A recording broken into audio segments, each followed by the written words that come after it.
North Carolina, where I was down for the coverage of the ACC tip-off men's and women's basketball side of things for that Atlantic Coast Conference. So happy to be back here inside of the Cafe Kubal studios. You had specials being featured throughout this week with Dom Foster, 2022 Syracuse defensive back commit to the school out of Warren, Ohio. You also had the opportunity to hear from the staff of the Lemoyne College Dolphins men's basketball team in a Spotlight special exclusive on meeting the staff, Ben Swank, as well as Speedy Frazier and the head coach Nate Champion. And, of course, we had our Dolphin Dive, this time with Lexi Petritis, who is a student, an athlete, and a registered nurse. So today we have a trio of guests inside the Cafe Kubal studios, and I couldn't be happier to have this broadcast be the one that brings us back here inside of the studios. Papa Joe joining us here for a little bit this morning inside of the great state of Wisconsin, followed by Syracuse University Senior Deputy Director of Athletics, Herm Frazier,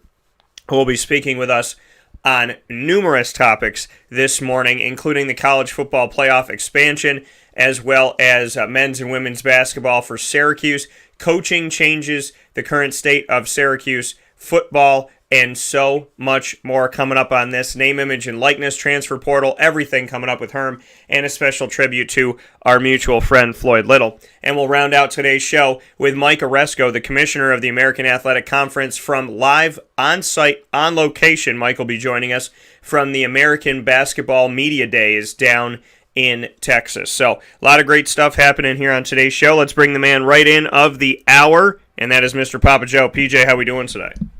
Good morning, Daniel. Guess like we're a couple of weary travelers here, but happy to be in Wauwatosa, where my bro and sis live. And we're just going to have a good show, I'm sure. So I'll be spending time up here, at least a week or 8 days, something like that. Yeah. Sort of in mourning here because of the Brewers threw in a couple of clunkers there, but we're ready to go. I want to see the rest of the tournament. I want to see San Francisco play Los Angeles tonight, which is going to be good. That's be a hell of a pitcher's duel. It'll be fun to watch. But you know, the baseball playoffs are not going the way I thought they would, especially with Tampa Bay losing too. So, you know, what are you going to do? That's why the Boomer says that's why they play the game. Yeah, you know, this has been a very, very, very, very, very unique MLB postseason. I thought the weakest team inside of this postseason were the Atlanta Braves.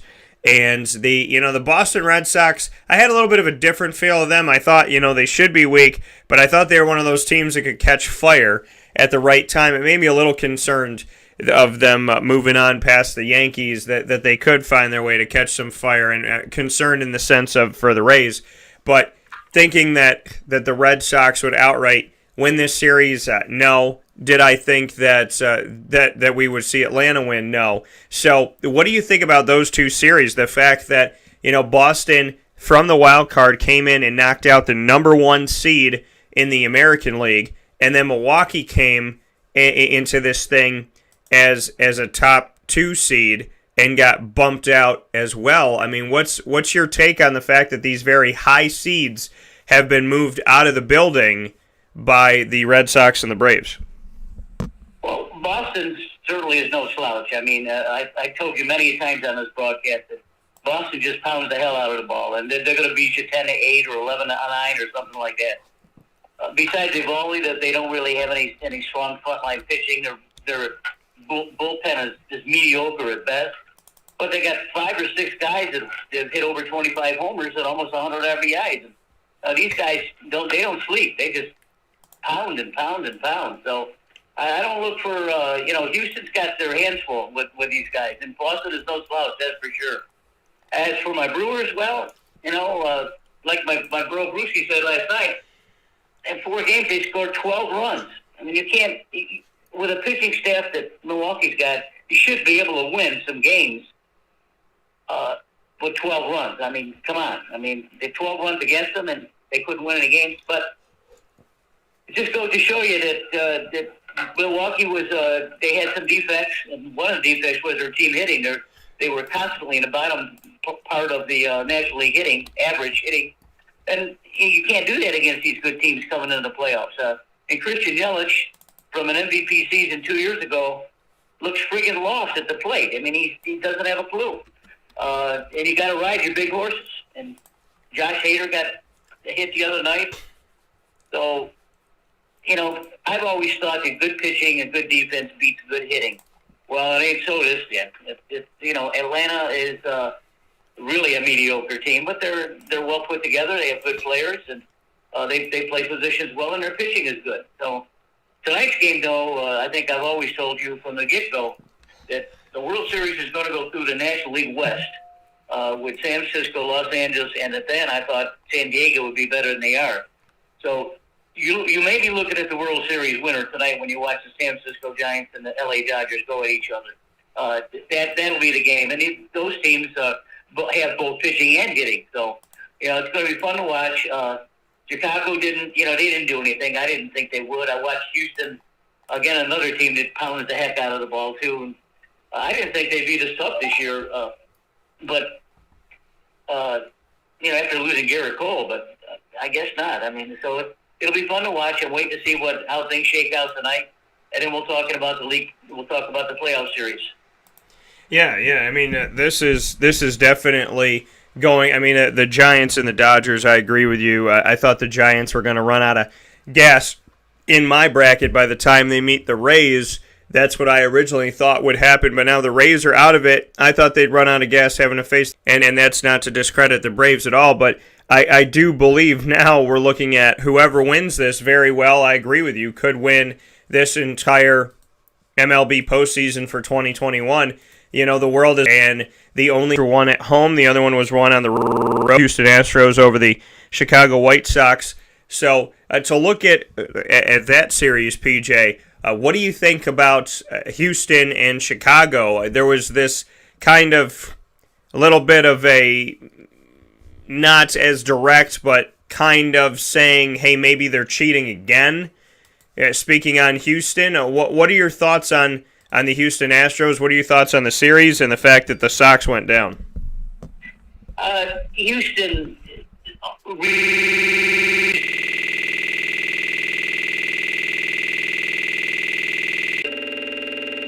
Carlos Carrera and Grandiello, those guys they're solid all-stars. They play good, they play well. Chicago team, besides Anderson and Abreu, their hitting was spotty. Their pitching was, also very mediocre. And when you play a team like Houston, you got to be ready, both barrels, both pitching and defense, and you got to be able. And there was men on first and second. The score was already 7-1. And here comes the little Tui to the plate. And I said, well, maybe he'll bunt or something like that. No. He gets a 98-mile-an-hour fastball and jacked the thing 450 feet. That little guy. Hit it a ton. And, of course, that was over. The game was 10-1. That shows you that Chicago just didn't have the pitching either. They had a good reliever, but I think that was Kendall. But I like Houston in this series. Both teams, both Boston and Houston, are going to be pounding the heck out of the ball with mediocre pitching. So we'll see who scores the most runs. Chicago was a kind of a disappointment, but it doesn't. For baseball purists, it doesn't surprise us that didn't make it. What the baseball purists did surprise, including yours truly, is that Atlanta got there. That really surprised me. And I really thought that the Milwaukee would just run them right over. But that's not the way the game is played. You got to play it on the field. You can't be a pundit like myself and try to figure things out. You give it your best shot. You make your best picks and explain it. And if it works, fine. If it doesn't, these guys are pros. They're all pros. They're all good players. All the teams are good. Some are just better than others. Yeah. And I think you put it perfectly there. Everybody's good. Some are just better than others. I mean, that's the way that things, look right now. And, all these teams obviously got here for a reason. And so, there's a lot of talent that's throughout the field here. But ultimately what it comes down to is who can outlast the other teams. And some of these teams have been able to just do what they. I mean, the Braves were able to just take care of business. You know, they caught Milwaukee, and you know the Red Sox are just feeling good. You know, and I think the Red Sox are a very dangerous team. I think arguably the Red Sox are the most dangerous team to play right now, the way that they're feeling, and that's not to take away from the Giants or the Dodgers on the other side. Just saying that, you know, the Red Sox, I wouldn't want to be in the Red Sox way right now. So, you know, it's going to be great. So we look at these series of Boston and Houston, and then we have on the other side, the Braves are still waiting. I know you talked about it a little bit here, PJ, but what do you think about Boston and Houston? Boston and against Houston. I think Houston has a slight edge because they have better pitching, a little bit more deeper than Boston does. But as I stated earlier, you know, Boston scores a lot of runs. They hit a lot of homers. They hit a lot of RBIs. They're never out of a game. They're so dangerous. Houston doesn't have quite the potent lineup. They play a little bit more hit and run as Boston. I don't think Boston plays hit and run at all. They just wait for someone to hit a dinger and go from there. It'll be good. It'll be good. It'll be fun series to watch. That's for sure. Yeah. So we'll see as we get set here. The Giants and the Dodgers, like you said, and like I don't disbelieve this at all. You know, that this is going to be a determinant of what happens for the rest of the playoffs as far as who's going to make it all the way to the end. For you, Giants, Dodgers, the Giants got out with the early advantage, and all they have to do is win one of two games. They lost the fourth one. Now they have to win the fifth, so their back has not been against the wall. Now both backs are against the wall for both teams. Who wins tonight, in your opinion, the Giants or the Dodgers, the way the series has been going? Well, the Dodgers have been my team from the get-go. They got the pitching, and they're going to throw their 20-game winner tonight, Urias, who is not a fastball pitcher, but certainly a crafty left-hander. But he'll have his tough game in front of him. You know, San Francisco still has the nucleus of their teams that won under Bruce Bochy in the mid 2000s teams. You know, Brandon Crawford, he's still playing at a high level. Brandon Bell, of course, is out a little bit. Buster Posey is one of the best catchers in baseball. So they have a very veteran team. But, you know, it's like Los Angeles has got the pitching. I saw Walker Buehler pitch the other night, and he is nasty and filthy as can be. That kid's got some kind of pitches. I wouldn't be surprised if either Walker Buehler or who's pitching tonight, Urias gets decided. Imagine if you had to face Kershaw, Scherzer, Urias, and Buehler. That would be frightening. But it's frightening enough even without Kershaw. So I really look for Los Angeles pitching to tell the story. Yeah, you know, and tonight the game, you benefit. I realize why you went to Wisconsin. You wanted to watch the game at 8:07 and not at 9:07. So you're right. You have the opportunity to.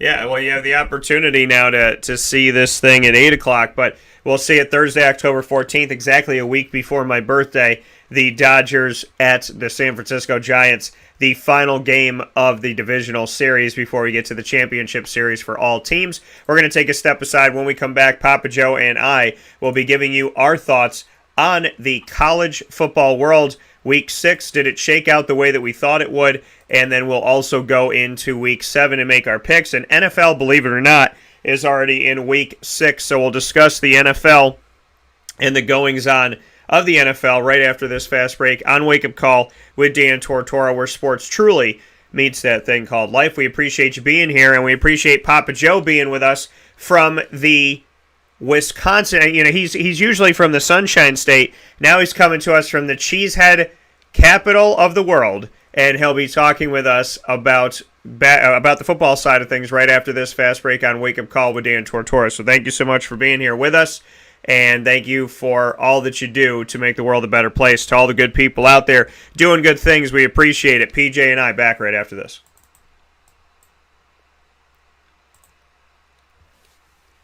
Carvel DeWitt, it's what happy tastes like. Do you know why? Because we make ice cream. Creamy, rich, flavorful ice cream. Not yogurt or iced milk like some of our competitors. Ice cream. Fresh, by daily. For the calorie conscious, we have something new for you. Our new Carvelite. Same great flavor, creaminess, and texture of our regular ice cream with only 35 calories an ounce. So whether you want an ice cream cake, flying saucer, dasher, carvalanche, hard or soft ice cream, we will satisfy your craving with our fresh, handmade regular or new Carvelite ice cream. Carvel DeWitt. It's what happy tastes like.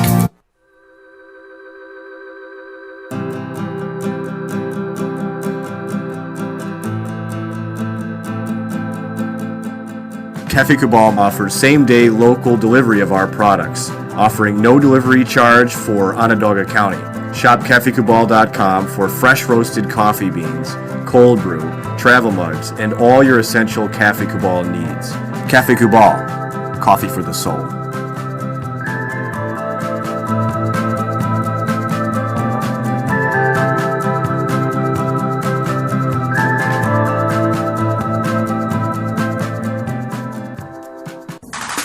The Wildcat Sports Pub in Camillus, New York is located on 3680 Milton Avenue in the Home Depot Plaza. It is your family-friendly sports bar and restaurant. Folks, some sports bars aren't family-friendly. Some family-friendly restaurants are not sports bars. The Wildcat Sports Pub in Camillus, New York is proud to be both.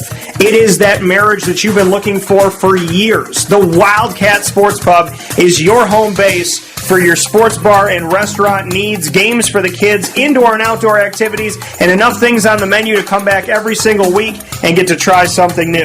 They're open Sundays from noon to 8 p.m., Monday through Wednesday, 11 a.m. to 11 p.m., and Thursday through Saturday from 11 a.m. to midnight. For reservations and party information, call 315-487-2222 for the Wildcat family-friendly sports pub and restaurant.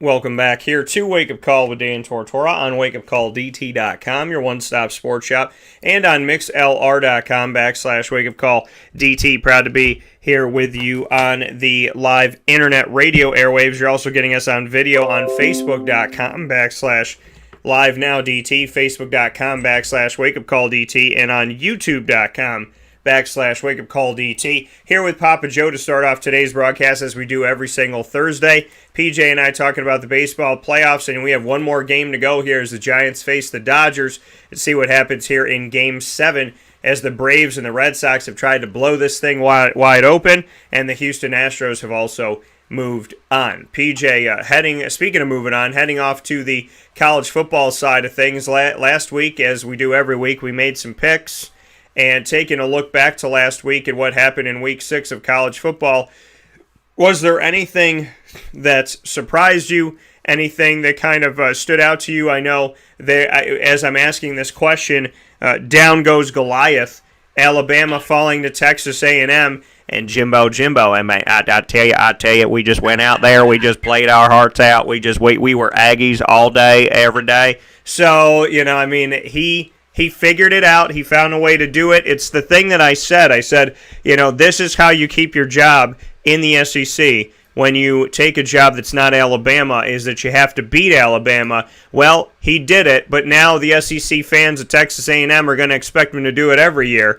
Texas A&M takes down Alabama. Down goes Goliath, 41-38 at the end of this game. Not overtime. It was just Texas A&M outlasting Alabama. What are your thoughts on the former assistant of Nick Saban beating him? Nick Saban had been something ridiculous against his assistants, had an undefeated record, and he had a strong record too against unranked teams, and Texas A&M wasn't ranked. A lot of things happen in this game as Jimbo Fisher finds a way to beat the coach that he used to work under.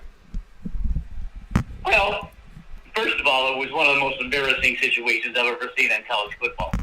Alabama should be ashamed of themselves. I mean, there's absolutely no way that Texas A&M should have been on the same field with them. Maybe last year, a couple years ago, when they had Kellen Mond as a quarterback. But defensive coach of Alabama was thinking, but they weren't thinking right, that's for sure. Alabama couldn't stop anyone. And you saw it. It was embarrassing. I'm surprised they're still in the top 5 or 6 as a pool. I'd run them all the way down to 10. And they just didn't. They didn't look like Alabama. It reminds me a couple years ago, 3 years ago or so, when Johnny Manziel was playing for Texas A&M. And he came into Alabama Stadium and beat the coach on his field. And that's almost as bad as this right here. Saban going over there. Should have never happened, Dano. Should have never happened. A lot of kudos to Texas A&M for surviving, but Alabama, you got no shot. A couple of surprises here. What's the one that I was looking at? Kentucky. Was it Kentucky and Mississippi? No, LSU at Kentucky. Now, that was a game that I thought that would go the other way. I thought LSU would chill up, even though they were playing in Kentucky. Yeah. But Coach O, is playing for his job. I wouldn't be surprised if Coach O loses his job by the end of the year. I don't know how the LSU people do their things down there, but that doesn't look hopeful for him. His teams look lost. I think he's barely 500 after winning the national championship a couple of years ago. Very uncharacteristic of Coach O's teams. But Kentucky's no slouch. They proved to be the real thing after beating Florida. I don't think they're going much farther because they're eventually going to wind up playing Georgia, which it will beat anyone. So we'll see. There's a couple other games. Say, wake up.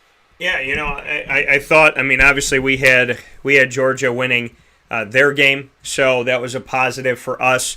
We had Iowa defeating Penn State. They did that close. Oklahoma outlasting Texas, which they did, 55-48.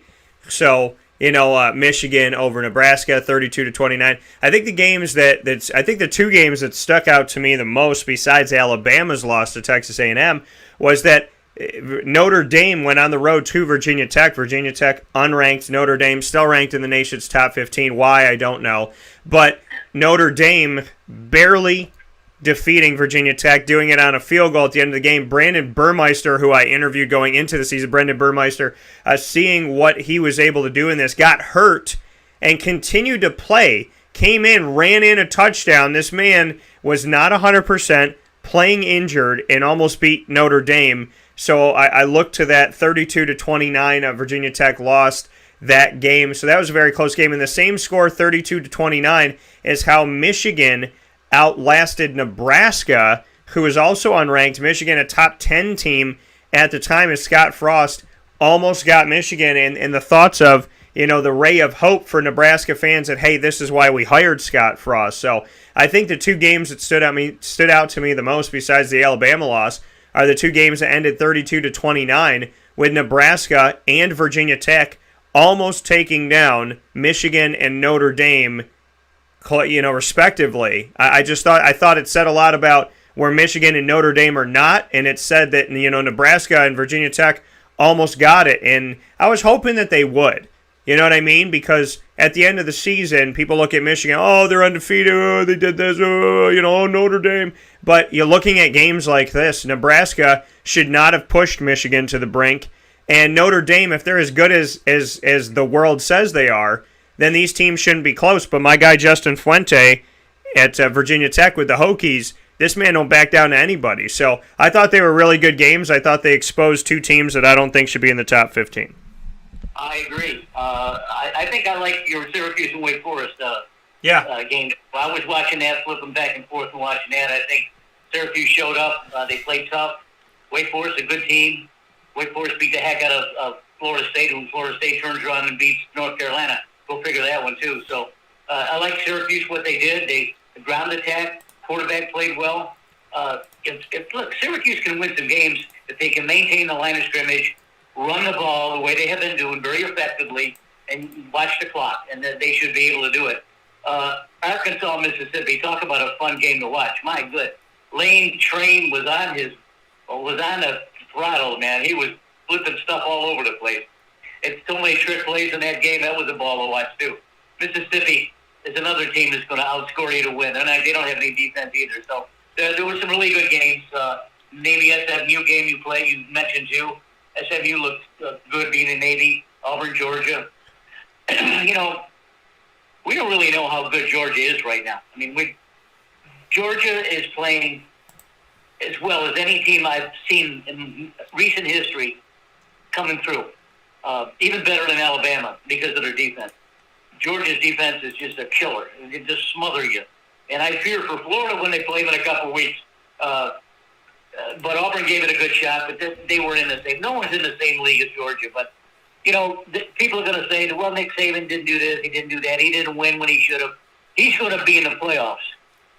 I'll guarantee you that. He's going to be in the playoffs. Somehow. If Alabama finds a way to beat them, that's their way to make up for their loss to an unranked Texas A&M. The rankings are all over the place right now. They make no freaking sense again. And Notre Dame wins at the end. At the end of the game by a field goal. At the end of the game by a field goal against an unranked Virginia Tech team. And they did not move a spot. 14th in the AP and 13th in the coaches poll. Ridiculous. Texas A&M beats the number one team in the nation. They go from not ranked to 21 and 18, respectively, from the AP to the coaches poll, which is stupid. They should be higher. They should have they should be cracking the top 15 if they're beating the number one team in the country, knowing what Texas A&M can do. It's not like this is a team that's coming from a conference. It's not notable. And then, you know, you look at some of the other things here that don't make any sense. Penn State not dropping that far. Michigan went up a spot in both polls by barely beating Nebraska on the road.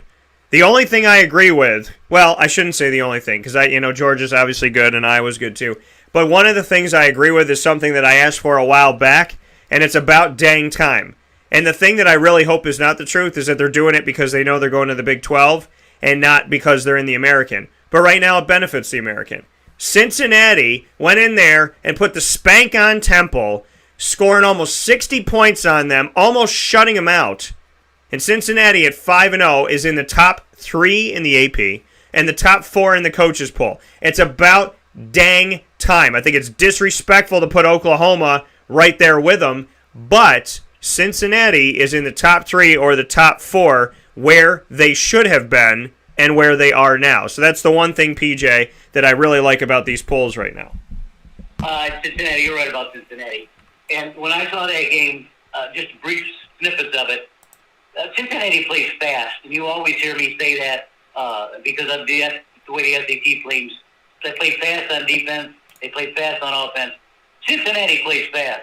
And when they're on a phony turf, those guys can fly. And I'm very impressed with Cincinnati. One team I'm not impressed with is my Gators.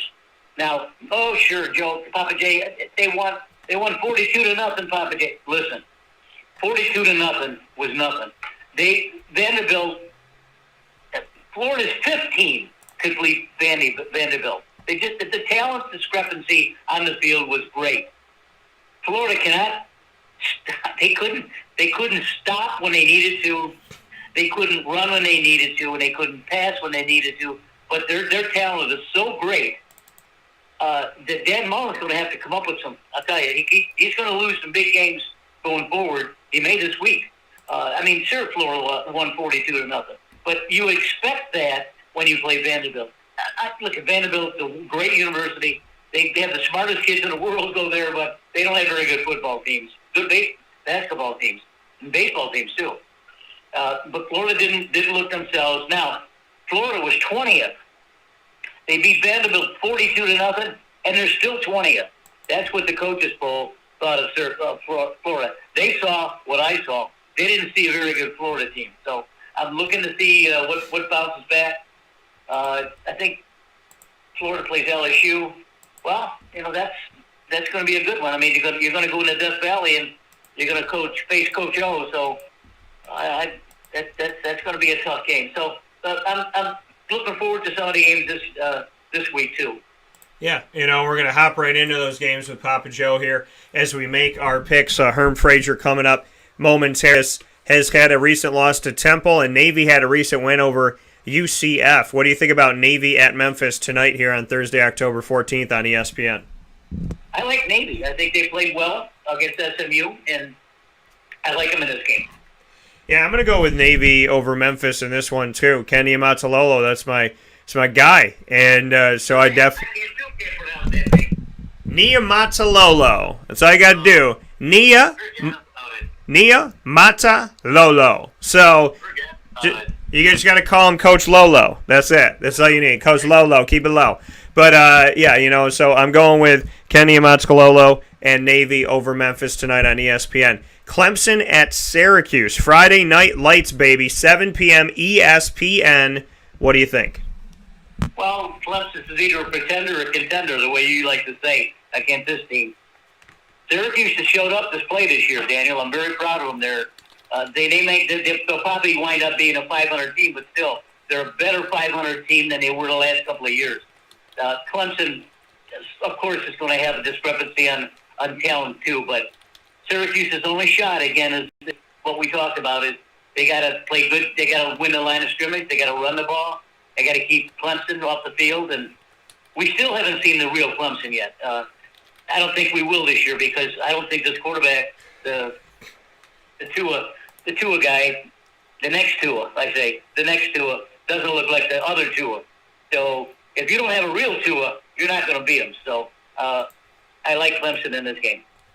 Hey, you're going to go with Clemson. Hey, I picked Wake Forest in the last game because I know that Wake Forest has I know that Dave Clawson, as I've said, and I'll say it again, Dave Clawson knows how to adjust to Dino Babers. And so Dave Clawson did some good things there, took care of business toward the end of the game, as he does when he faces Dino Babers.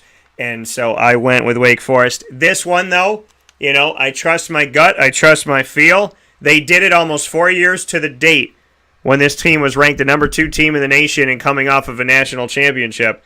They took down Clemson in the Dome. And now, 4 years later, I know it's a different Clemson, but I got Syracuse handing Clemson their 3rd loss of the season. Coming out of this game, Clemson will have 3 losses, Syracuse will have 3 losses, and Syracuse will have 4 wins. I'm going with the orange over Clemson. Going with Syracuse in this one. Picking Syracuse to find a way. I just believe they can do it. So, got to minimize the mistakes here, and they're not all coming from the players. UCF at Cincinnati, PJ, would have been a great game if this was Scott Frost or the beginning of Josh Heupel's UCF up against Cincinnati. What do you think about this one? Well, we talked about Cincinnati, and I think they're the real deal this year. I think they win this game handily, really. Yeah, I got Cincinnati in this matchup as well. Would have been great to see the UCF teams that deserve to be in the college football playoff facing off against a Cincinnati team that is working to earn the right to do that as well. That would have been great, but hopefully this game is good no matter what. My hat's off to Cincinnati and Luke Fickell for what they continue to do. I'm very, very proud of them. Florida at LSU, what do you got? I'm going to pick Florida, but, Coach O, we've talked about it. Coach O is playing for his job, and if he doesn't start beating some top quality teams, his recruiting is going to hurt too. His recruiting is still in the top 10, top 5, I think. Florida's still searching. They're still going with Emory Jones, which I don't have a problem with. Anthony Richardson came in against. They have to come through. This is a weak Miami team. They don't have their quarterback. Jacksonville. Lawrence is doing a good job. Let me tell you, he's doing a good job. I look for Jacksonville to win this game.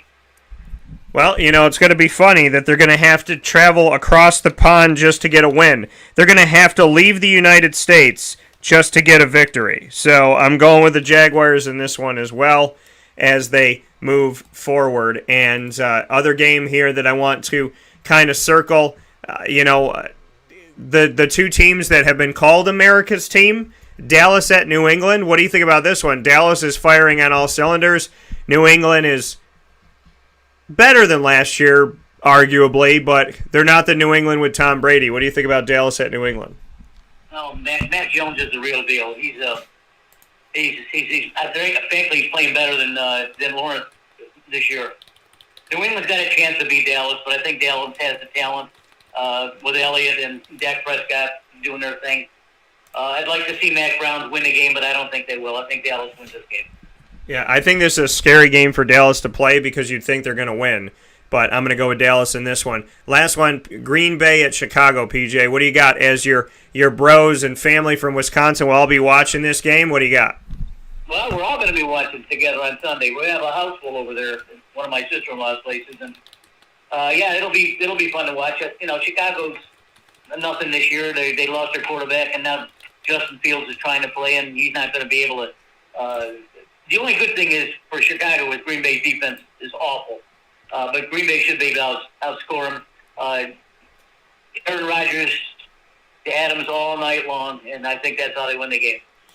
Yeah, I'm going with the Packers in this one as well. For now, this is PJ from the great state of Wisconsin. Papa Joe, thank you for joining us an hour earlier on your side of things, a normal time for us.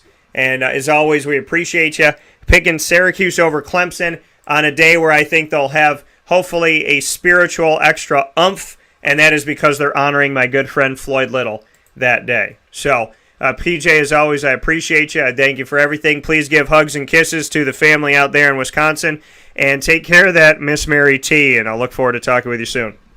Okay, see you later. Bye. Take care. And coming from Papa Joe, we'll take a quick step aside on Wake Up Call with Dan Tortora, where sports meets that thing called life.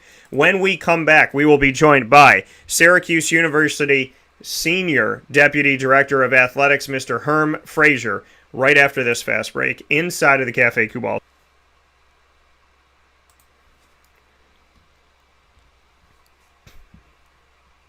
Us a sense of normalcy and positivity. Pizza Man on 50 Oswego Street in Baldwinsville has been here for you for over 35 years and is here now. Call 315-638-1234 or order online at pizzamanbville.com to bring those familiar tastes into your home. And remember to come see our monthly on-site broadcasts centered around the community and our Baldwinsville Bees. Engaged in their community, they're a leader in the community, and they're making a difference. When they realize that what we're striving to do is to shine a little light in their life, that's a very, very different experience than you will have at any other quick service restaurant. And it's that remarkable experience that I think people will emotionally connect with.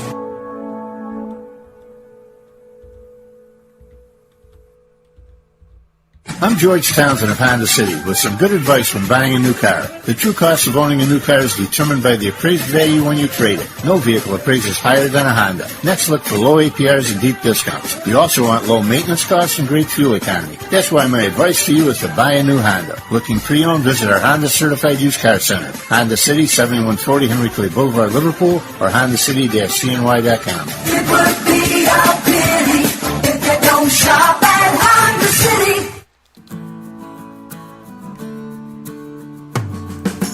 Our corporate purpose at Chick-fil-A is to glorify God by being faithful stewards of all that's entrusted to us and to positively influence all those who come in contact with Chick-fil-A. And what became increasingly clear from our success in Cicero is that people love Chick-fil-A. And also I think we recognized that, we had a great opportunity to grow the brand and grow our platform. I felt incredibly grateful when I was selected to be a Chick-fil-A operator. I think what it's meant for me, what I've come to realize on a very deep level is that this is a calling for me. It's not a career, it's not a job. The Lord called me to be a Chick-fil-A operator and to use these restaurants to glorify Him and to positively influence other people. I'm blessed. I'm very blessed.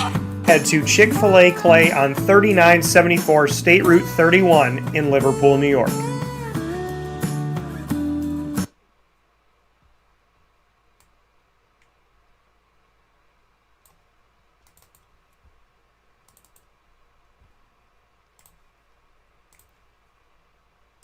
Leave it on during the movies, church, that type of stuff. But it's awesome to have that energy and that positivity, and that's where I want to begin things.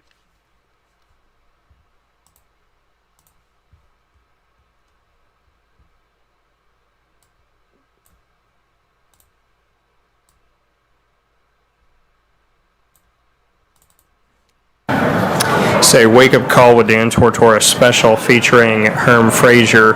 And Herm, someone who has been with Syracuse for over a decade, 11 years, and really from the day he walked through the door, we've had the opportunity to speak with one another and spend a lot of time together. It's been a little while, and so it's good to have Herm back. Herm, how you doing today?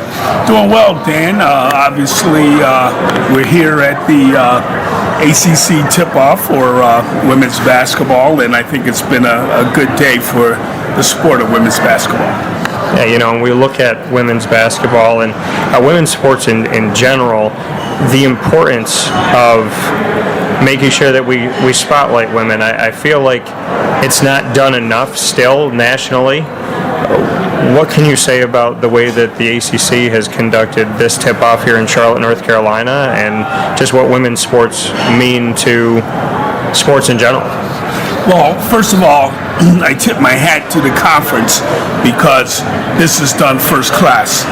The way the student athletes on our team move from station to station and get to talk to people within the media, within your realm of responsibilities, and how they handle that, I think is very nicely done.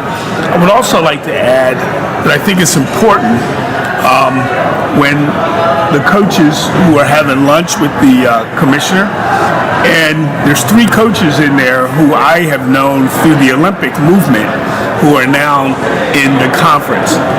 Tina, who's at Virginia, obviously Kara Lawson, who's at Duke, and Nell Fortner, who's at Georgia Tech. So I've come across all 3 of them at one time or another, just with them wearing other hats on behalf of women's sports. And obviously I think people have gotten to know Von Reed over the last couple of months, and it's been good for him to be in and around this type of environment. And I was certainly proud of him and also our student athletes we have representing Syracuse University. You know, and you bring up Von, and I've known Von since he came into Syracuse, getting the opportunity to step in as the head coach with the departure of Coach Q. Going back to that moment, what can you say about seeing Coach Q leave and then Von elevate? Because I know that obviously you've been around them both for a long time. Well, obviously I can't go into too much detail on Coach Q resigning and leaving from the program, because obviously that's some HR issues, and HR obviously is human resources issues that are involved there. But I think it's important that, and for your listeners to understand, that Vaughn stepped right into that position, eager and willing and ready to assist. He did not think about it one iota, and he is just a wonderful person for these young women to be around, and I think he has strong values, and he's done a terrific job to this point. And I spoke with the student athletes representing Syracuse here at the ACC tip-off for women's basketball, speaking with Christiana and Chrislyn, and they both spoke very highly of Von and brought up the fact that Von went to each of them individually and spoke with them individually about the opportunity that he had to become the head coach. What does it mean to you that Von wanted to personalize that and almost check in with the team to see what their thoughts were? Well, obviously, many of those student athletes were wondering what was going to happen with their future, and for him to do that, there's no playbook to be able to do that. I mean, as I listened today to Vaughn, and I went to every single station with him, and people kept asking him about the books he wrote about plays with basketball. But in the human race and being able to show humanity with those young ladies, there's no playbook for that. And so that just tells you what kind of person Von Reed is, and obviously that was a home run with the young ladies who he was dealing with. And Christiana said that they kind of lobbied for him, that they wanted him to be the head coach. What does that mean to you, being at Syracuse University, that the team came together and said, hey, we'd like to keep Von and we'd like to let Von lead us? Well, a lot of times, and all sports are different, but one of the things that's the common denominator is the university itself. And I always tell people, no one person, no one coach, no one individual is better than the entire university. And I think what you see there is that those young ladies wanted to stay because they were recruited to a system, they were recruited to a university, and as I listened to them during their media sessions today, some of the things they talked about was how they wanted to be a part of Newhouse. They wanted to be a part of Syracuse athletics. They wanted to be here, and I think that's the reason why they stuck around. Here with Herm Frazier in a very special wake-up call with Dan Tortora down in Charlotte, North Carolina, here celebrating the ACC tip-off. There on the men's side of it, there are 3 Boeheims now. This is unheard of to see something like this. Buddy, Jimmy, and Jim all in one place, all on the same team. Buddy told me you might as well throw Julie in there because she'll be around practice and whatnot. What do you think about what I'm calling, and I would like to remind people, copyright and all rights reserved to Wake Up Call with Dan Tortora and Dan Tortora Broadcast Media, that I have been dubbing the Boeheim Cubed. What do you think about Boeheim Cubed? Well, I think it's unique. I mean, you don't normally find something like that, of that magnitude, of having 2 sons and being coached by their father, and their father being a Hall of Fame coach and a person who has been involved with the university for, I believe, 43 plus years. And it's just, it's a family affair. And I think that's what you're seeing. I suspect Buddy, who really had a nice year last year for us through the postseason, now has to share a little bit of that spotlight with his older brother. So that ought to be a little interesting. You being around collegiate athletics for as long as you have been in different facets of it, NIL, I asked a lot of the coaches and the players about it here at the ACC tip-off. How do you assess what name, image, and likeness is? How much do we know about it? How much do we need to know? Where do things kind of stand? Are you for it? And how much information do you think is readily available, and how much is kind of still up in the air? I call it uncharted territory and uncharted waters, and we're still going through it a great deal. There's still a lot of things that people have to learn about NIL. I think it's good for the people who are able to take advantage of it. I just hope it doesn't divide people between the haves and the have-nots, because you always have camaraderie on teams, and you hope you don't lose that aspect of it. However, NIL's a long time coming. I was kidding some of our compliance people the other day, because I told them when I went to the Olympics I was a junior. So when I came back with my gold and bronze medal, I still had another year of college.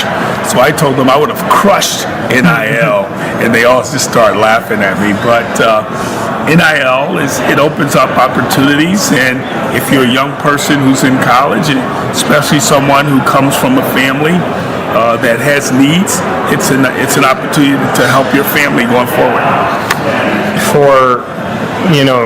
Jim had brought it up, Jim Boeheim, speaking on the fact that there is not a unified message or a template or a plan, and that can be divisive. The haves can have more, the have-nots will have less.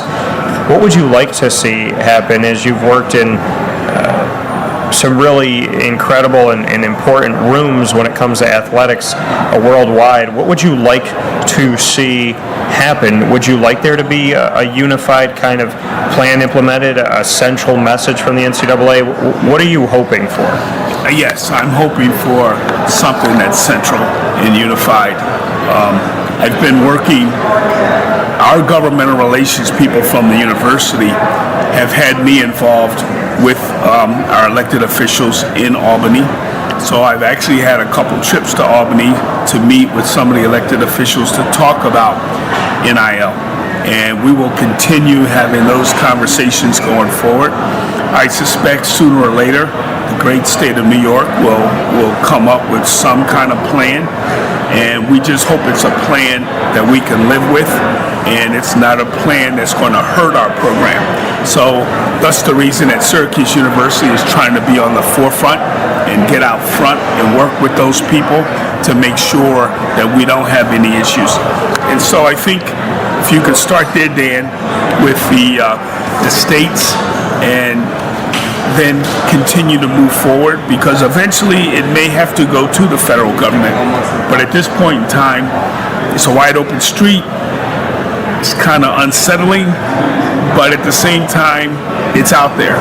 But you just hope no one gets into trouble with anything that can happen if people become too innovative in how they're trying to apply the rule. That coming from Herm Frazier here with us on Wake Up Call with Dan Tortora of Syracuse University. You have seen different leadership at Syracuse. You've had, over these last 11 years, different athletics directors come through. Dr. Darryl Gross, obviously there, John Wildhack now, and amidst all of that, an AD that was not even there a calendar year. How have you navigated through the changes in leadership, and what's life like with John Wildhack? Well, obviously I'm smiling because a lot of times that doesn't happen. If you are high on the totem pole, as I am at Syracuse, sometimes when new people come in, they decide that maybe they want to go in a different direction and bring somebody else in. I can tell you, when I was first recruited in 2011 by Darryl Gross, he knew that the department had some issues, and he wanted me to come in and change some systems and do some things. So I basically told everybody that I was coming in for a cup of coffee, and that cup of coffee has been 11 years, and I've worked with a few people since then. Fortunately for me, I knew John Wildhack when I was the athletic director at the University of Hawaii. When I was in Hawaii, we were very successful with our football program, and even played in the Sugar Bowl against the University of Georgia. And John did not remember, but I was also involved with the Pro Bowl. I served on the Pro Bowl committee for the Hawaii Convention and Visitors Bureau. And so he came out representing ESPN, and him and I had lunch, and we were talking about some of the games that I had scheduled for Hawaii to play, because Hawaii could always play one more game over and above whatever the NCAA is. So if the NCAA played 11, Hawaii could play 12. NCAA played 12, Hawaii could play 13. But my 13th game was always a big-time game. I had Alabama, I had Michigan, I had Washington, I had Michigan State. I had those types of teams come out, and ESPN loved it because they put those games on air always, and it was the last game of the season, because then all the championships would be gone, like normally that week of December the 5th or 6th or 7th, around there. And then because of the time schedule, our game would be the last game. And so John and I, when he got here, I think people on campus and people also within the athletics department told him what kind of worker I was, and I think he realized that, and the relationship between John Wildhack and I is just unbelievable. And I think he treats me just like his right-hand person, and whenever he needs to talk about something, and I'm probably the last guy in the room. So, being the last guy in the room, what does that do?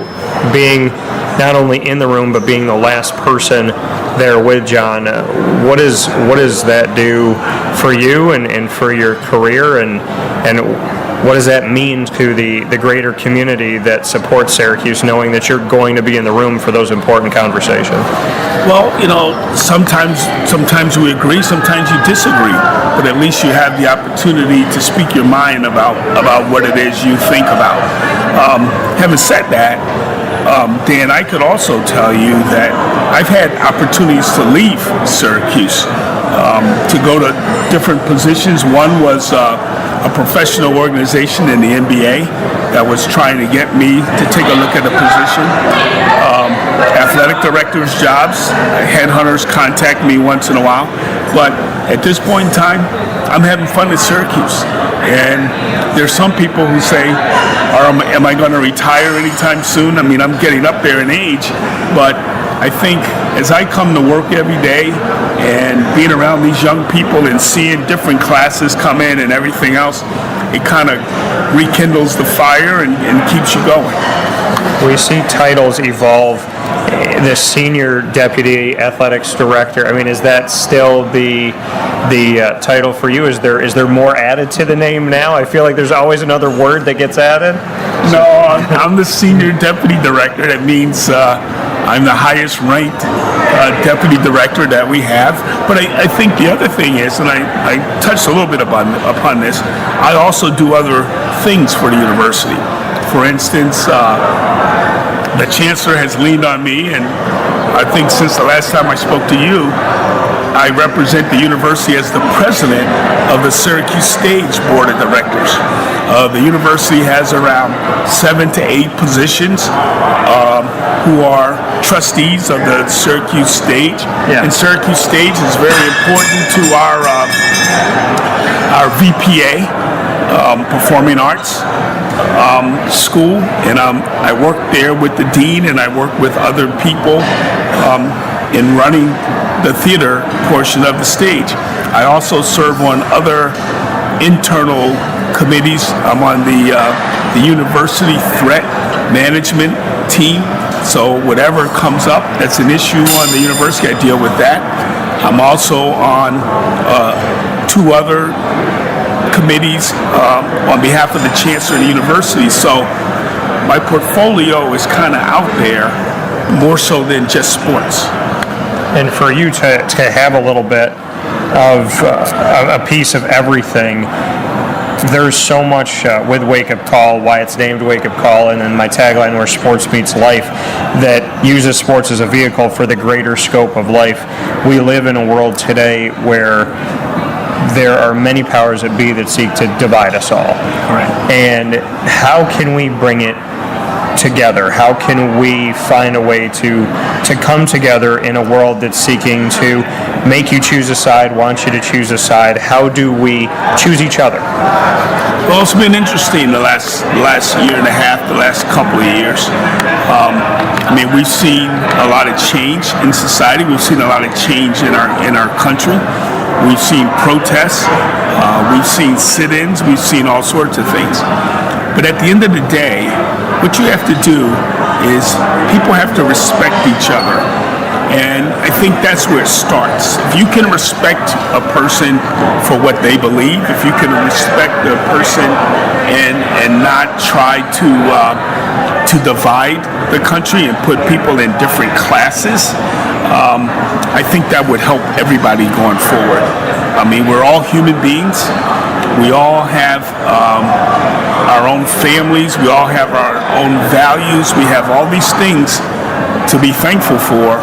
But at the same token, for the world to get better, everybody's got to get along better. And while we all may come from different backgrounds, it's one universe, and it's opportunities for everyone, but we have to come together as people. That coming here on Wake Up Call with Dan Tortora with Herm Frazier of Syracuse University. Herm, you've been, like you said, you've been in the room, last in the room, and with different ADs, you were there for the hiring of Dino Babers, the departure of Scott Schaefer, the retirement, just kidding, of Jim Boeheim, as well as the moving on of John Desko, the moving on of Coach K, the acting head coach for Von Reed, as well as Gary Gates shifting from women's lacrosse to men's lacrosse. What can you say about the coaching? He's going to coach forever, but I get asked every year. But, athletic departments are unique animals. And obviously, Coach Dino Babers is the football coach right now. And while we're 3-3, we certainly wish we could be better. However, 3-3 is pretty good compared to where we were last year. Yeah. And so we got a lot more football to go.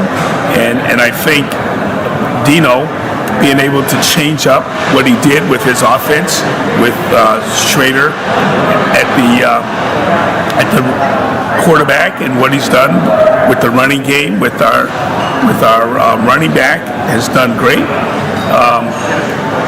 Gary Gate sitting in the same building down the hall once John Desco retired, I think was a natural call. Gary stepped in. He's put together a phenomenal staff for those student athletes in that sport, and I think we're going to see some good things there. Kayla coming in from BC, and to be honest with you, Dan, there was a lot of talent who wanted that women's job, and I think as we looked at it, and there was a lot of talent who had Syracuse connections, which was also important. But as we look at Kayla, while she's young, she's talented, she's hungry, and she's going to come in there and try to do the best job she can possibly do. And so, yes, there's always change in athletics. No department just sits there with the same coaches. There's always either retirements or marriages or milestones met that people decide to move on. I mean, those are the things that happen in sports. And so, as administrators, we have to be prepared for whatever is going to come around that next curve. And in positions that we've been in, we've been able to, knock on wood, be successful with whoever's coming in to sit in that chair. And Herb, before I let you go, there's a very important part that I want to end with, but we have to kind of run the gamut here because life has become so interesting we talked about NIL, but the transfer portal, the opportunity for players during a season, really whenever they want to throw their name into the portal, an immediate opportunity to go somewhere and play right away. The ACC and other conferences not having you sit out a couple of years if you go within conference, not having to sit out a year at all. How do you assess the positives and potential, I don't want to call them negatives, but the consequences of the transfer portal? Well, the first thing I can say is it's a new era, and if a student athlete does not want to be at your school, then I don't think you want that student athlete at your school, because he or she's not going to be happy, and it's going to be disruptive to your team. Now, having said that, the one thing you don't want is your peers to re-recruit your kids. Meaning, if I'm playing in the ACC or even another Power 5, Big 10 or Pac-12, if you missed out on Sally Smith on the first go-around, and Sally Smith comes to Syracuse and is real successful, don't try to recruit my kid to come play for you. I don't think that's right. And as we go forward, I mean, I think you're going to see student athletes continue to transfer, but let's hope it's for the right reasons. And let's hope it's not for NIL. Let's hope it's not because you're being re-recruited, like I just stated, and you're looking for the next best deal. Let's settle down, get acclimated where you are, and be able to go from there and be true to your word. The college football playoff, another big piece here. The thought of it going to 12, it's gone through a bunch of pieces that it needed to go through. How important is it to expand the college football playoff? Would you like to expand the college football playoff? Having worked with bowls, having worked in that realm, is that something you'd like to see? I'm not sure I want to go to 12. If I had a vote, I would probably go to 8. When you go to 12, there's still a lot of more football to be played, and then it gets you further into January. And then that makes for a long season, because now these students are coming back and they're on campus in July. And then if you're playing football all the way till the middle or end of January, I think that's too long. That's almost equivalent to a pro schedule. And I think the pros just went to 17 games. So that's a lot of games. And it's a lot of wear and tear on the body. Now, the revenue is good, probably for all of us, but I'm more concerned about the student athletes. Realignment, obviously having to do with this college football playoff. Oklahoma and Texas leaving the Big 12 to join the SEC, then the Big 12 taking BYU out of independent status in football, and also plucking from the American, taking Cincinnati, taking UCF, and Houston. Realignment looks like it could get ugly again, and it could change the landscape. It would give the SEC almost 20 teams if all goes through. How do you view realignment, and where does Syracuse maybe view the fact that the climate is changing again? We haven't spoken internally about Syracuse and where we would land. We love where we're at right now in the ACC. We think the ACC is solid, and while there's going to be some turnover with those other conferences, you just got to make sure you're taking care of your home conference and everything's good in your camp. Obviously, I think that the Big 12, unfortunately, got caught napping, and those guys made that decision to make the move. If nobody asked me, but if I was in the American, I would have been more aggressive and stolen the Big 12 teams, because the Big 12 may have had the contract and the longevity, but the American had the better teams that the Big 12 wanted. You know, and I thought about that. I actually put a whole plan together that they go back to TCU, who they originally had talked to, and that they look at Baylor, they look at Texas Tech, you know, that they had made those moves. I thought the American was in better footing to take than the Big 12. Absolutely. I mean, if the American is aggressive and gets those schools, but nobody asked you and I. That's what I would have done. I would have brought those schools into the Big 12, and then I probably would have sent, or if I was the Pac-12, I probably would have stolen Oklahoma State and maybe TCU to give me the Dallas market for television. Yeah. And then Kansas might have been left out there, but then the rest of the guys should have gone to AAC. Yeah, you know, and I thought the plan worked, and I also would have moved West Virginia into the ACC, and I would have brought Maryland back.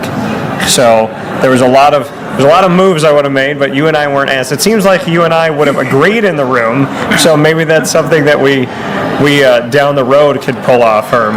Maybe we should be part of realignment. Well, we may know it better. And I know you're getting ready to end here, but there's one thing I would like to say. As you know, when I came in, I also came in with Floyd Little. Yeah, that's right. And Floyd Little, there's going to be a ceremony on the field during the Clemson game at halftime, and we're going to do a little celebration for the life of Floyd Little. And as you know, to me, he was one of the best men I've ever been around, and I'm just really, really pleased that the university is going to honor him at halftime at the game on Friday. And that was my final piece, and I saved the best for last. Floyd, almost 10 years ago, changed my life, as I honestly thought I was shaking hands with a ghost. You know, I felt like, you know, he was so larger than life. I couldn't believe that I had the honor to talk to him, to meet him, and, you know, after almost a decade of a friendship, that I considered him a very close friend. He was at a crossroad in my life, gave me great advice. He was there for me, did a video for my G-Mama's 100th birthday. and I know that as close as he was to me, he was even closer to you. I consider you one of his, I think, 2 best friends in the world, and you and I have not publicly spoken about it, but, I find it very hard, and I don't know how you are with this, but in my studio, I have the Denver Broncos hat that Floyd signed, and I have the book that he signed, and it's off to my left. And I find myself that when I look at it, you get that feeling, that chill. You almost get choked up. And to me, I'm waiting, because in my head I'm like, oh, Floyd's just out in Vegas, and I'm waiting to go to a game and see him turn around and go, hey, there he is, and give me a big hug. And so I guess for me, it's taken a long time for me to accept the fact that he's back with the Lord, and I'll see him again someday. How have you navigated these waters, because I know that he is so dear to you, and he was, your friendship was so beautiful and so great, and I value you both so tremendously in my life that, and it's because like minds and like hearts, that you're just good, genuine people, and I love that about you both. So how have you been? It's really been tough on me. I think about him often, and there's a big photo of him in his Hall of Fame jacket that's right outside my office. So I see him every day, and he's just looking at me, and just like he would always say, he'd look at me and just go, Herman, you dirty dog. And I can just hear him saying that, but I see him every day. What did he leave you with, like, more than anything? What is the one thing that you can lean on the most from Floyd? He really cared about his family, and his kids and his grandkids, and I learned a lot about that from him, to stay grounded and always cherish your family. He told me a long time ago his grandson Blaze is coming to Syracuse and going to wear 44. So if that happens, are we going to honor that? Are we going to let it happen? We got to get Blaze out of high school first. I was going to say. But, such a tremendous life, always smiling. How would you describe Floyd? If someone had never gotten to meet him, what would you say? I call Floyd a citizen of the universe. That he's just the guy who's everybody's friend, and he can go anywhere in the world, be anybody's friend. And you couldn't have a better brother, a better father, a better grandfather, or just a common friend than Floyd Little. How true has his heart always been? Oh, he just loved everybody. I don't think there was a bad bone in his body or bad thoughts in his system. He was just Floyd. And I know that you sit right in the back of the press conferences, and I know you're back there for like Jim Boeheim, and you always sit in the back row when it comes to the football ones, and he used to always sit next to you. Do you feel him there? Yeah, we would do our own we'd analyze the game as best we thought, and we talk about certain things, and even though I was a track athlete, he respected my football knowledge. What was the last piece here? What was to you the best part of your friendship? We laughed every day, and we laughed every day, and when he would have his belly laugh going, you knew that I got to him on something. But there were times when, during the course of a day, neither one of us would go to lunch, and we'd be in one or the other's office just cracking up, telling stories for an hour. And there were sometimes there was so much noise down our end of the hall, people would go tell Gross, hey, you got to tell those guys to be quiet. And Gross would say, I'm not going down there and talk to either one of them. So those were the days. Those were the days. That coming from Herm Frazier, and a very special wake-up call with Dan Tortora Spotlight. Herm, as always, I appreciate you. Okay, thank you. Good luck to you.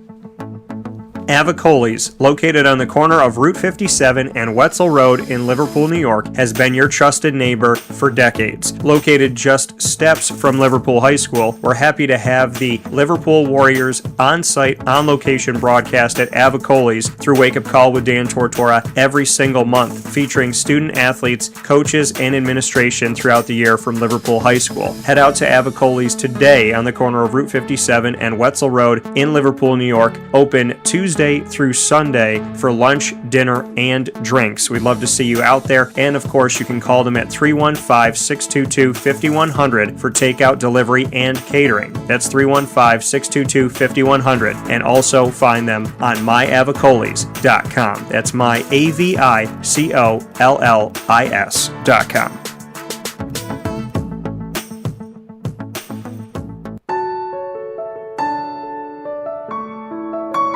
Having peace of mind when you're out of town that your furry-loving friend is safe and sound means taking them to Canine Campground, because we all know that when it comes to the love of our pets, it goes well beyond the call of duty to make sure they're safe and sound. Right, Lily?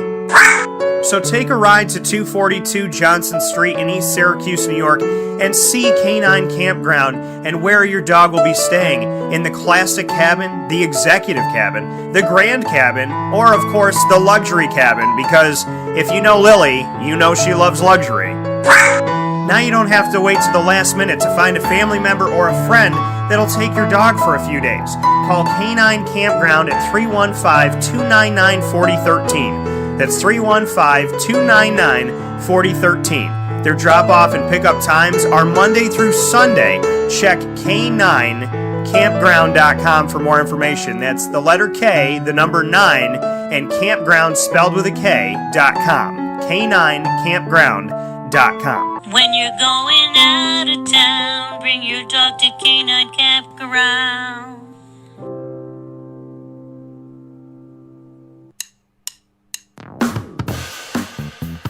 PB&J's Lunchbox, the food truck that you love finding all throughout Central and Upstate New York, now has a street-side cafe. So when you're craving their traditional favorites as well as their out-of-box amazing menu items, you can now head to 663 Old Liverpool Road in Liverpool, New York. Located just minutes from the highway, the Thruway, Destiny USA, and Onondaga Lake Parkway, PB&J's Lunchbox Street-Side Cafe is there for you Monday through Saturday from 9 a.m. to 7 p.m., serving breakfast, lunch, and dinner all throughout the day. Get breakfast for dinner, dinner for lunch, whatever you fancy, including their award-winning grilled peanut butter and jelly sandwich. Find them at 663 Old Liverpool Road in Liverpool, New York. PB&J's Lunchbox, where we love to know what's in your lunchbox.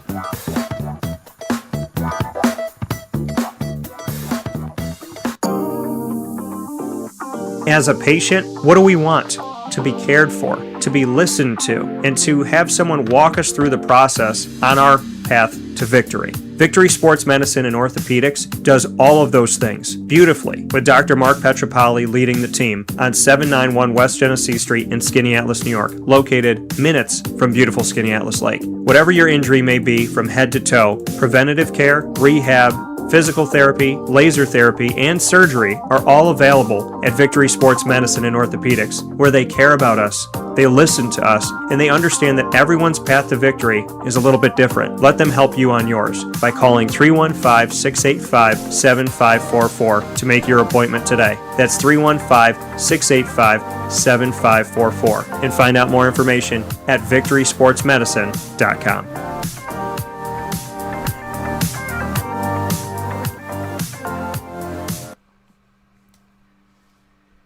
Welcome back here to Wake Up Call with Dan Tortora on wakeupcalldt.com, your one-stop sports shop, and on mixlr.com/wakeupcalldt. And we're going to not be having Mike Aresco here on this morning, as we were trying to have a few moments with him from the basketball media days, and he just stepped into a meeting. And obviously, you know, with the ever-changing climate of collegiate athletics, this meeting could be a very important one. So we will see what gets to happen from here with Mr. Mike Aresco, but he will not be joining us this morning on Wake Up Call with Dan Tortora. We will miss him, but as you know, from those of you that have watched and listened to Wake Up Call for many years or many months or whatever it may be, many weeks even, that Mike is somebody that finds his way onto Wake Up Call with Dan Tortora very often, so we look forward to having him back very, very soon here on Wake Up Call with Dan Tortora, and we thank the American Athletic Conference for all that they do. I have the opportunity of being on their basketball media days here, which I'll jump onto after this broadcast this morning, and I'm excited to do that. So once again, Mike Aresco not joining us this morning, but we'll look to be having him on here very soon as he just stepped into a meeting with a lot of ever-changing pieces that are happening with the American Athletic Conference following different things that have gone on, such as, obviously the realignment side of things. So excited for what's to come with the American Athletic Conference, and we'll talk with Mike very soon. You just heard from Herm Frazier inside of MonPawsPopcorn.com's What's Poppin', getting to hear what he had to say about many different topics, and I'll be sharing that with everybody here on Wake Up Call with Dan Tortora. Here, you'll be able to go and watch and listen to, or you'll be able to watch it on youtube.com/wakeupcalldt, and you'll be able to listen on all of our platforms, which I'm very excited about. You'll be able to find that Herm Frazier interview as well as so much more on Stitcher, Spotify, TuneIn, Podbean, iHeartRadio, iTunes, and Apple Podcasts, YouTube, and MixLR. So that'll be going up right after the show, so you won't miss a second of the action here. And speaking of action, I want to take the time to speak on our multimedia marketing partners, the Lemoyne Dolphins. Fins up every single Wednesday. You have the opportunity to hear from the Lemoyne Dolphins in Dolphin Time, an exclusive portion of Wake Up Call with Dan Tortora, dedicated weekly to the Lemoyne College Dolphins at 9 a.m. Eastern Time on Wednesdays. And every other Wednesday, we have something different here. So we have AD and DT with Athletics Director Bob Beretta and I speaking on a different topic every week. Every other week, and that's the first and third Wednesday of each month.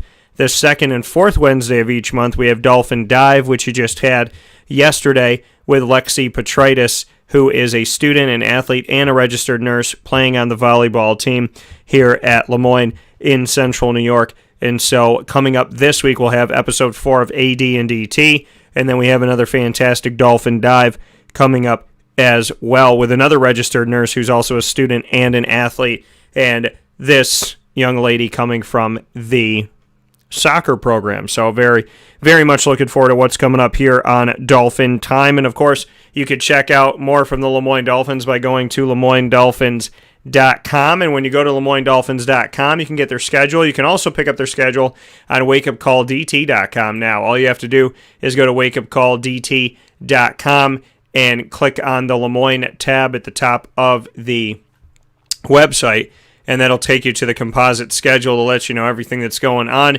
We are here on the 14th, which means men's tennis is at the ITA Cup. Tom, Jerry, and Ethan Miller, the ITA Cup in Rome, Georgia, and men's tennis will be there today and tomorrow, October 15th. Men's golf is going to be at Lemoyne for the Lemoyne College Fall Invitational at Bellevue Country Club. So Lemoyne gets to host this one at the Bellevue Country Club. Very much looking forward to that. That's happening today for men's golf as well as tomorrow. And men's tennis will continue in Georgia on Saturday. So men's tennis in Georgia at the Rome Tennis Center, and that's today, the 15th and the 16th. And then men's golf is hosting the Lemoyne Fall Invitational at Bellevue Country Club in Syracuse on Friday, October 15th and Saturday, October 16th. Everybody's off on the 17th, and women's golf will get us back at it on Monday, the 18th at Music City Invitational in Tennessee. And they will be there for 2 days on Monday, the 18th, and Tuesday, the 19th. So fins up to everybody out there. Plenty of stuff coming up from Lemoyne, and you can see all of our Lemoyne videos by going to our YouTube channel, youtube.com/wakeupcalldt, or by clicking on the Lemoyne tab on wakeupcalldt.com. Also proud to have a multimedia marketing partnership with my alma mater of the Marywood Pacers. Marywood Pacers Athletics. Pacer Pride is the name of the show. Pacer Pride is also the hashtag you see all over social media and you can get more from the Marywood Pacers by going to marywoodpacers.com. Marywoodpacers.com bringing you everything that's coming up with their teams, the composite schedule they also have available on wakeupcalldt.com. For clicking on the Marywood tab, you'll get the schedule for Marywood University's athletics, and Marywood is in action today. The esports Champlain College, they're facing off against them, and that's at 9 p.m. Eastern time tonight. And then men's golf for Marywood University will be going up again. We'll be at the Gino Blondie Memorial Tournament in Moosic, PA. That's going to be all day on Saturday, October 16th. And we have volleyball as well going to be going on. Volleyball happening at Misericordia University in Dallas, Pennsylvania. And the men's golf tournament will continue. And so a lot of great things coming up here. Field hockey at King's College in Wilkes-Barre at 1 p.m. this Sunday, October 17th. And then we will see some more esports going on with Johnson and Wales on Tuesday the 19th. There's nothing on my birthday, so that means Marywood University should be celebrating, as October 21st, a week from today, is wide open. So find out more about the Marywood Pacers at marywoodpacers.com and see our first edition of Pacer Pride with the Executive Director of Athletics, Pat Murphy, on youtube.com/wakeupcalldt, as well as on the Marywood page on wakeupcalldt.com. So, with all of that being said here, I want to thank Papa Joe and Herm Frazier for joining the show today. A lot of great stuff, and I'm fresh off of coming home from the ACC tip-off, which I was obviously talking with Herm about.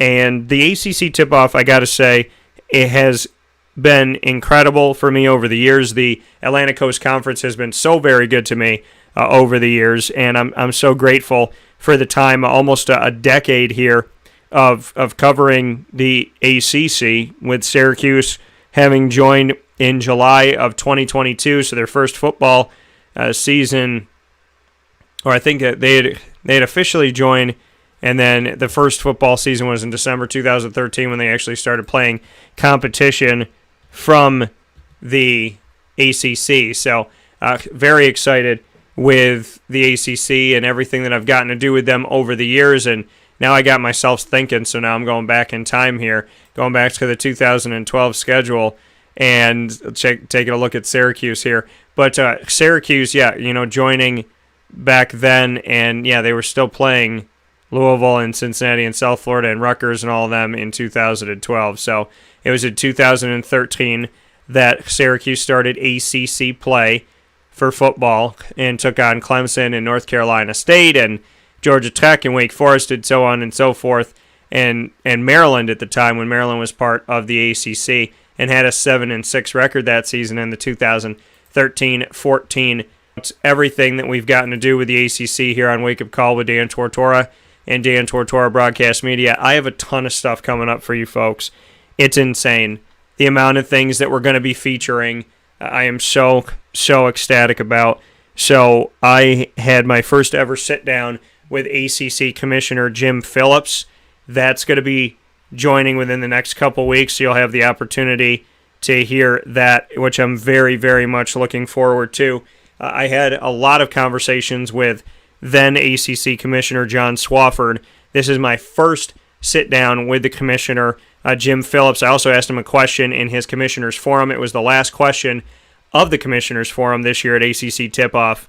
And so you'll have the opportunity to see that video. You'll have the opportunity to hear our extensive conversation after that question that I asked him. So a lot of great stuff coming up with ACC Commissioner Jim Phillips.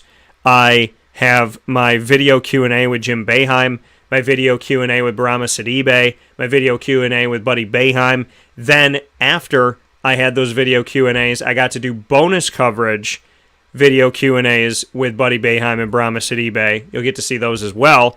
And I got to have a conversation with Von Reed, as well as Christiana Carr and Crislin Carr of Syracuse Orange women's basketball.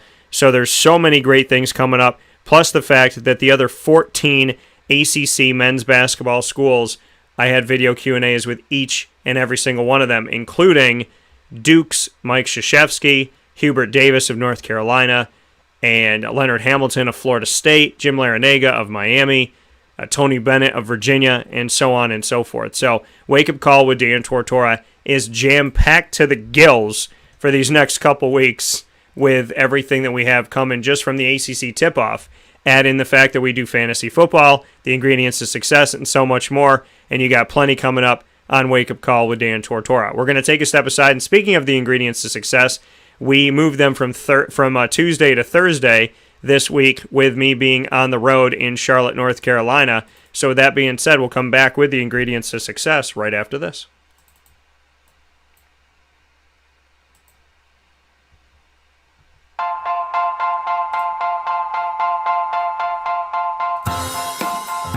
Cafe Cabal Mobile Cafe brings the cafe experience to you.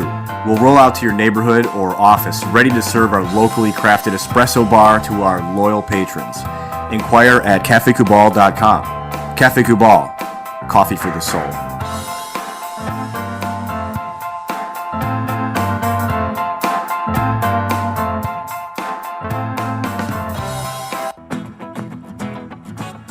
Hi, this is Amy from Mother's Cupboard, home of the whole frittata. We are open daily 6 a.m. to 1:30 p.m. For takeout orders, call 315-432-0942 and tune in to Wake Up Call with Dan Tortora for our monthly food challenge and try our Wake Up Call signature menu item available 7 days a week. Here at Mother's Cupboard, we are Central New York, and it's our honor to serve you.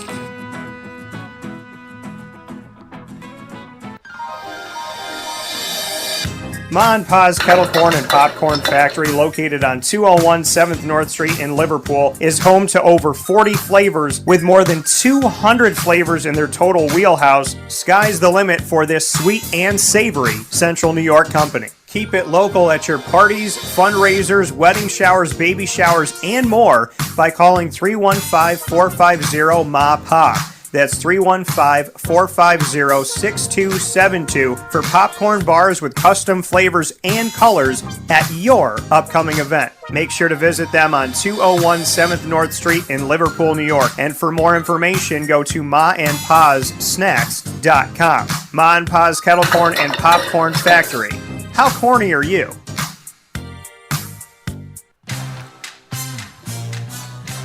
Here at Progressive Dental, we understand the importance of regular dental visits and preventive care. Cleanings and checkups are essential to good oral health. We have multiple locations in the Southern Tier, so come visit us in Binghamton, Enwell, Kirkwood, Montrose, and Norwich.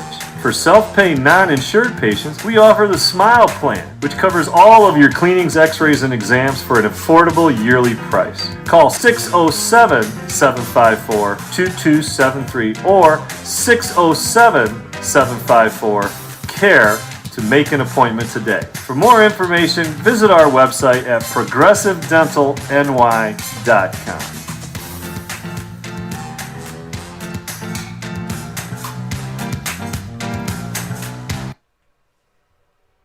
The Millhouse Market, located on 3790 New York 13 in Pulaski, New York, is worth the drive every time. Make sure you download their app on the Google Play or Apple App Store so you have everything at your fingertips when it comes to their entire menu of homemade breads, desserts, quinoa bowls, rice bowls, salads, brick oven pizzas, and the sandwiches named after the families that helped to settle today's Pulaski. Ingrained in our community and ingrained in our taste buds, the incredible people at the Millhouse Market, led by Rebecca Elford, are second to none when it comes to their service, it comes to their menu, and it comes to how they put everything together, including in these last 18 months. Rebecca has been terrific and tremendous, and they are open for you Tuesday through Saturday from 7 a.m. to 8 p.m., Sundays from 7 a.m. to 3 p.m., with their general store as well as their indoor dining and their drive-through window. Grab your food and go. Find yourself to the Millhouse Market, 3790 New York 13 in Pulaski, New York. Worth the drive every time. With that being stated, here on Wake Up Call with Dan Tortora, it's a very special Ingredients to Success, proudly brought to you by Avicoli's on the corner of Route 57 and Wetzel Road in Liverpool, New York. Very, very happy to be here with you for the Ingredients to Success, proudly brought to you by the wonderful people at Avicoli's here in our community. And today's topic for the Ingredients to Success, ad-libbing. ad-libbing is today's topic. How do you successfully ad-lib? Well, you have to not be as stringent, right? You have to be open to change, knowing that anything can happen at any given time. So you got to be open to change. That's number one. And you have to be flexible, right? You have to be flexible. So how do you have success ad-libbing? Got to be flexible. Got to be open to change. Have to be able to learn on the fly. And, because that's the thing. Some people say they need time to process. And that's fine. And you do. But life is ever moving. Life is ever growing. Life is ever changing. The world keeps spinning. When COVID hit, cancer continued on. The world kept on spinning. The ocean kept moving. Birds kept chirping. Things kept going. Good, bad, and indifferent. And I think that that's been a sign of to show you that you have to be able to ad-lib through life. You got to be able to roll with the punches. Not everything's going to go your way. Not everything's going to make sense. Not everything's going to be easy. Not everything is going to be exactly how you want it to be. Very rarely are things ever exactly what we thought they were going to be. But it's the ability to ad-lib. And that's something that I consider to be a huge tool in my toolbox, that I can bounce with whatever. And finding a way to get that done and to put things together. So open your mind up, open your heart up, learn to be okay with change, learn to be okay with things not working the way you want to. I think the people that are most successful in life are the people that can ad-lib the best. I really do. Because if you can ad-lib, then you have the opportunity to really accomplish anything. I don't know how people make it in life without ad-libbing. I really don't. Because what are you going to do when the microphone doesn't work? What are you going to do when... I think just in my profession, when this lighting equipment isn't working, how are you going to light the stage? When the microphone doesn't work, what are you going to do? When the teleprompter shuts off, what are you going to do? You know what I mean? So I think for me, and I don't use a teleprompter, and I never have. Even in school, I was like, I don't want to use it. I said, because one day I'm going to be in a studio, and it's going to shut off, and I want to know how to live without it. And I want to be able to do these things and remember these things on my own. So I think, the ability to sometimes you feel like you're bouncing like a pinball, but to bounce around in life is extremely vital and important. Schedules change, things change, moments change, last second shifts, and you have to be able to navigate those waters. So have an open mind, have an open heart. Don't be so stringent. Don't be so locked in. And don't live life where something big happens in your life and you're like, well, I need to go back and sit and ponder. I mean, you can go and ponder, but if you're in the middle of the ocean and a giant wave crashes you can't turn around, end up on land, sit and ponder it, and then come back into the ocean. You have to respond to the ocean in that moment. You have to figure out what to do in that moment. And I think that that's something that people need to understand. Life doesn't wait for you to sit and ponder. Life happens, right? So I think ad-libbing is an essential tool in your toolbox, and your ingredients to success with that are the things that I've told you. Another ingredient to success when it comes to ad-libbing is understanding that you may have to try a bunch of different things before you find the thing to get it done. You might have to find a bunch of different avenues before an avenue works. And your ability to makeshift something and put something together, I don't mean cut corners, but your ability to do something on the fly. I mean, at the end of the world, you want somebody who can find a way to live, not just barely survive. And those are ad-libbers. Those are people that can bounce with the times and can do different things when called upon and when needed to. So I think, to me, it's imperative that we learn how to ad-lib. And that's why it's such a big piece of what I do on Wake Up Call and in my life in general. I mean, for goodness sakes, it takes up a letter of my segment lead. Learn, evolve, ad-lib, and deliver. Because you're going to have to eventually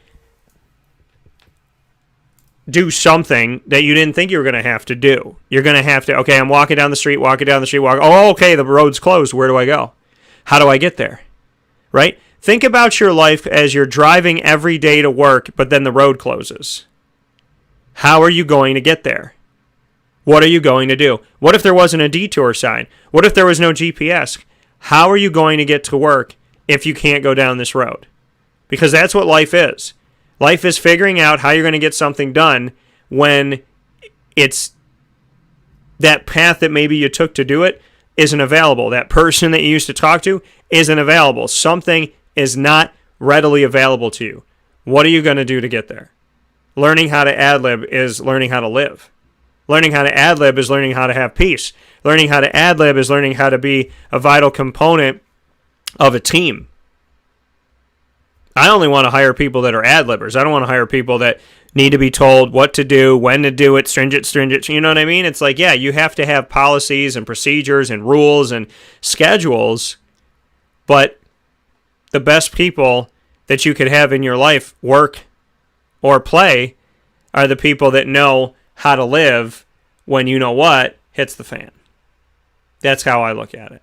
So, with that being said, I want to thank Avicoli's for the ingredients to success, and make sure you stay tuned every Tuesday for those at 10:50 a.m. Eastern Time. I want to give a big shout out to my guest, Herm Frazier, Syracuse University Senior Deputy Director of Athletics, right below John Wildhack there, and Mr. Papa Joe, who joined us from the great state of Wisconsin today, coming off of the Brewers losing, and he had to fly through Atlanta to get to Wisconsin. So he had to fly through where the Braves are that just defeated the Brewers on his way to the Brewers. So he was in both places of that series in less than 24 hours. So shout out to Papa Joe. Thank you for your expertise as always. Thank you for all of you joining the show here where sports meets life on Wake Up Call with Dan Tortora. I appreciate you tremendously, and I thank you for being here. And I look forward to everything that's to come this Friday. Of course, we'll have the annoying moment of the week, proudly brought to you by Carvel DeWitt, 4322 East Genesee Street. It is what happy tastes like. And that'll be at 9 a.m. Eastern Time. From there, we'll jump into Lead, Learn, Evolve, Ad-lib, and Deliver with an all-new topic featuring Miss Juanita Ward, my sis. And we'll be doing that proudly presented by Chick-fil-A Cicero and Chick-fil-A Clay. Then we'll announce the top dog of the week at 10 a.m. Eastern Time, proudly presented by Canine Camp Dog Daycare and Canine Campground Dog Boarding. And from there, I will be welcoming to the show, which I'm ecstatic about.